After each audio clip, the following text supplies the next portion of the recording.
নমস্কার বন্ধুরা, প্রিয়াঙ্কার রান্নাঘরে আপনাদের সকলকে স্বাগত জানাই। শীত পেরিয়ে গরম দোরগোড়ায় কড়া নাড়ছে।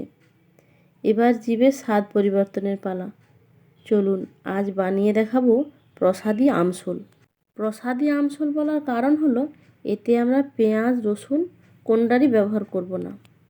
এখানে আমি নিয়েছি শোল মাছ, লম্বা করে কেটে রাখা আলু, আদা জিরে বাটা, টমেটো বাটা, ধনে বাটা, চেরা কাঁচা লঙ্কা ও শুকনো আমচুর। আপনারা চাইলে কাঁচা আমও ব্যবহার করতে পারেন। প্রথমে কড়াইতে সর্ষের তেল গরম করে মাছগুলো হালকা হাতে ভেজে নামাবো। বাঙালিদের অনেক এমন দেবদেবী আছেন যাদের পুজোতে প্রসাদ হিসাবে আমরা মাছের ব্যবহার দেখতে পাই।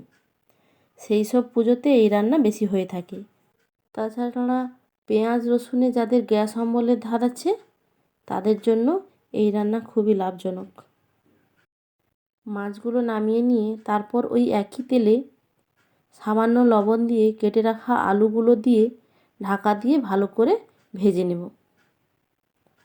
আলুগুলো 40% মতো সিদ্ধ হয়ে এলে ওই তেলেই দেব হাফ চামচ কালো জিরে ও 3-4টে চেরা কাঁচা লঙ্কা ফোড়ন।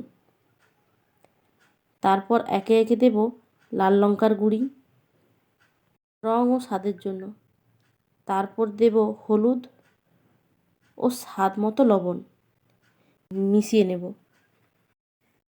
এবার দেব একসাথে বেটে রাখা আদা ও জিরের পেস্ট 2 চামচ। জিরেটা আপনারা চাইলে নাও দিতে পারেন। আমি আমার দৈনন্দিন দিনের ব্যবহারের জন্য আদা ও জিরে একসাথে বেটে স্টোর করে রাখি 3-4 দিনের জন্য, আর সেই পেস্টটাই ব্যবহার করছি। এবার দেব টমেটো পেস্ট 1 চামচ মশলাটাকে ভালো করে কষানোর জন্য। এবার দেব বেটে রাখা ধনে, আবারও মশলাটাকে ভালো করে কষিয়ে নেব।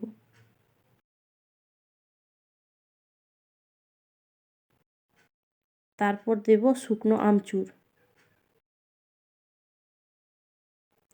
সামান্য জল যোগ করে মশলা থেকে তেল ছাড়িয়ে নেব। মশলা থেকে ভালো করে তেল ছেড়ে এলে এবার উপর থেকে মাছগুলো দিয়ে গরম জল ঢেলে 3-4 মিনিট ফুটিয়ে নেব এবং নামিয়ে পরিবেশন করব।